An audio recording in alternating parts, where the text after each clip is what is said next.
సరిపోదా శనివారంతో super duper hit కొట్టి అసలు ఈ రోజు శనివారం కాదు కాబట్టి మనం బతికిపోయాం కానీ what a terrific performance Nani చూసేసాను నేను. సింప్లీ సూపర్, అసలు ఇరగ తీసేశారు.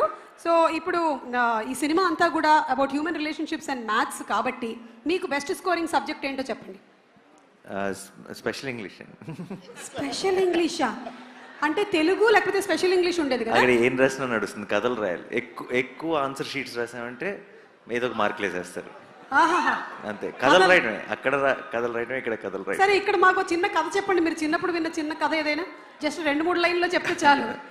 ఎలాగో మాకు చిన్నప్పుడు సొంత కథలు వెళ్ళినామండి, మనం చూసిన సినిమా కథే టైటానిక్ రాసేవాడిని. బా గ్రేట్, అసలు టైటానిక్ ని కూడా అక్కడ రాసేసారా మీరు? ఓకే, సో మీకు మీ సిస్టర్కి ఇందులో ఈ సినిమాలో బ్రదర్స్ ఇద్దరి మధ్యలో బాండింగ్ చాలా బాగుంటుంది. సో మీకు మీ సిస్టర్కి మధ్యలో ఉండేటువంటి ఆ బాండ్ లేదా incident anything that you would recollect? I think సిబ్లింగ్స్కి ఎవరైనా సరే సిబ్లింగ్స్ అన్నాక బాగా కొట్టుకుంటారు, అది అలాగే బాండ్ గట్టిపడుతుంది. ఐ థింక్ వాళ్ళు మనకి ఎంత ఇంపార్టెంట్ అని మనకు తెలిసేది కొంచెం వాళ్ళు నేను ఎక్కడికైనా వెళ్ళినప్పుడు, వాళ్ళని ఒక సంవత్సరం చూడనప్పుడు, కొంచెం దూరం అయినప్పుడు బేసిక్గా. సో నేను అంతే లైఫ్ అంతా బాగా కొట్టుకు తెచ్చాం. ఆ తర్వాత అది చదువుకోవడానికి యూఎస్ వెళ్ళినప్పుడు సడన్గా ప్రేమలో అసలు సిబ్లింగ్ అంటే ఏంటి, తను మిస్ అవుతున్నానని, సో అవన్నీ స్టార్ట్ అయ్యింది. Super. Last and final question, 35 ప్లస్సా 35 మైనసా? ఏజ్ కాదు, నా ఏజా? మార్క్సా ఒక్కసారి కూడా 35 దాటలేదు. అంటే జస్ట్ ఇట్లా అస్సలు పొరపాటు. వీటి పాపం నేను సినిమా చూశాను, నేను అందరూ అన్ని మాటలు అంటుంటారు కదా, వీడు నాతో కంపేర్ చేస్తే వీడు బ్రిలియంట్. వీడు